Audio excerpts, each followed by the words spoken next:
1945년 진주 귀걸이를 한 소녀로 유명한 요하네스 페르메이르의 새로운 작품 발견으로 미술계는 들떠 있었습니다. 하지만 이 작품은 자신의 재능을 알아주지 않고 비웃은 미술계를 향한 한 남자의 완벽한 위조 복수극으로 판명되는데요. BBC에서 인류 역사상 가장 위대한 사기꾼으로 선정할 만큼 대단한 위조 전문가이자 화가인 한반 메이헤런. 그는 누구이며 왜 이런 전대미문의 사기극을 벌이게 된 것일까요? 2차 세계대전의 독일군이 항복을 선언한 지 9일 후인 1945년 5월 17일 나치에 도난된 미술작품을 되찾기 위해 창설한 연합군의 모뉴먼트 맨 팀은 나치의 2인자였던 헤르만 괴링이 약탈하고 빼돌린 미술품을 보관하던 장소 중 한 곳을 발견합니다.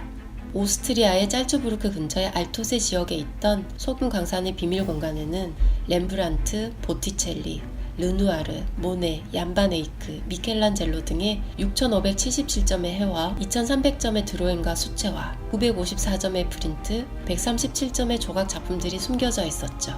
나치는 이 광산에 폭약을 설치하여 자신들이 아닌 다른 사람들이 접근 시 폭발하도록 해두기까지 했답니다. 자신들이 가질 수 없을 경우 차라리 모조리 없애버리겠다는 계산이었다는데요. 아무튼 모뉴먼트 맨 팀은 믿을만한 첩보가 있었기 때문에 폭발물을 해체시키고 무사히 안으로 들어갑니다. 수천 점의 대단한 작품 중에는 페르메이르의 것으로 추정되는 예수 그리스도 그리고 간통한 여인이 있었습니다. 페르메이르는 바로 우리가 진주 귀걸이를 한 소녀로 잘 알고 있는 17세기 네덜란드 화가죠. 그림을 발견한 연합군은 작품의 판매 과정을 추적하던 중 미술품 딜러이자 은행가로 활동한 알로이스 비드를 통하여 한판 메이헤런이라는 네덜란드 화가이자 딜러가 이 작품을 1943년 괴링에게 판매한 사실을 밝혀냅니다. 1945년 5월 29일 네덜란드 경찰은 판 메이헤런의 문을 두들기게 되죠.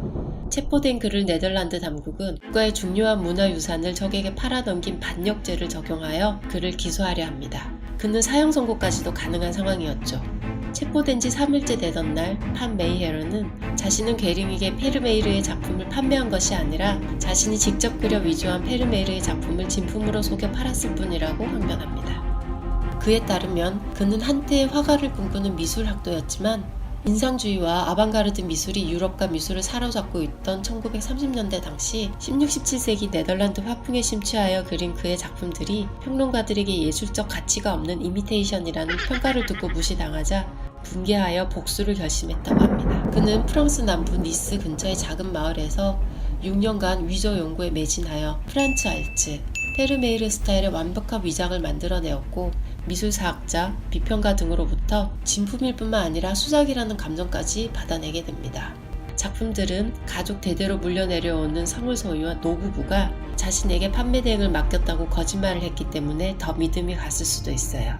그가 1937년에 완성하여 독일의 유명 미술관에 50만 길드에 판매한 엠마우스의 저녁 식사 역시 자신이 그렸다고 법정에서 주장합니다. 당연하게도 조사관들과 판사들은 판 메이헤런의 주장을 믿지 않습니다. 따라서 그는 아주 간단한 제안을 합니다. 자신이 페르메이르 스타일의 새로운 작품을 그려내 보겠다는 거죠. 1945년 7월부터 11월까지 그는 6명의 감시관들이 지켜보는 앞에서 새로운 작품을 그려냅니다. 신전에서 설교하는 젊은 예수.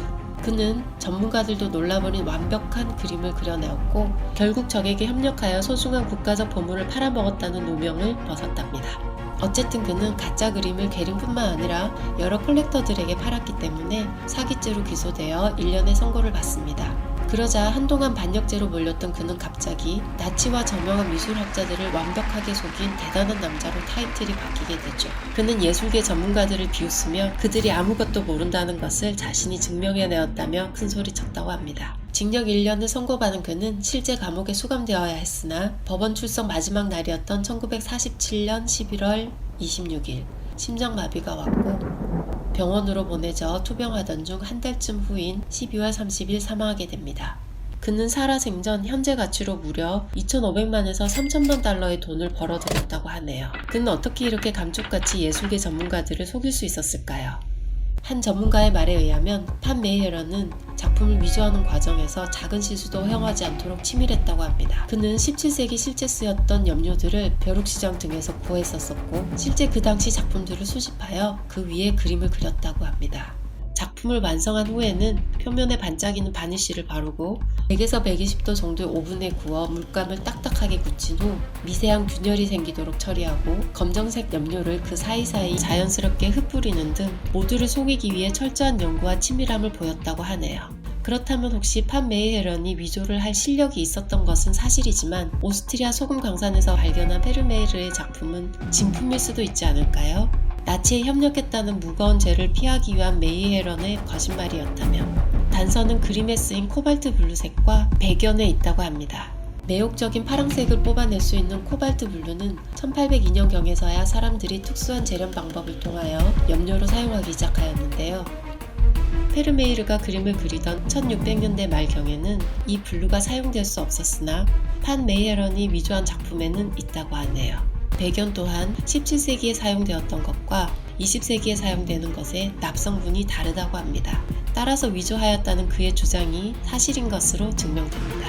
진주 귀걸이를 한 소녀를 그린 페르메이르는 왜 유명한 것일까요? 세계적 유명세를 가진 화가지만 우리가 현재 그의 작품으로 인정하는 그림은 겨우 35점에 불과하다고 합니다. 43세에 이른 나이에 사망한 페르메이르의 그림은 극소수에 불과한 데다 17세기 네덜란드인들의 일상을 아름답게 그렸다는 점, 즉 평범함 속에서도 아름다움을 찾아내는 탁월한 시선을 가졌다는 것, 그리고 형태와 빛의 표현에 있어서 극도의 순수성을 가졌다는 점에서 미술사적으로 높은 평가를 받고 있습니다. 괴링은 특히 페르메이르의 팬이었다고 하네요. 미술사적 뿐만 아니라 예술적 표현으로서도 높은 가치를 가진 화가의 작품이 극소수에 불과하다면 전 세계 콜렉터들 사이에 그 작품을 소장하려는 열망도 커지기 마련일 것입니다. 그런데 어느 날 그의 것으로 추정되는 새로운 작품이 발견된다면 세간의 관심을 단숨에 휩쓸어 버릴 수 있겠죠. 아주 가끔 가족이 대대로 거주해오던 다락방에서 먼지에 파묻힌 대단한 작품이 발견되었다는 뉴스를 보게 되는데요. 앞으로는 또 어떤 작품이 발견될까 궁금해집니다.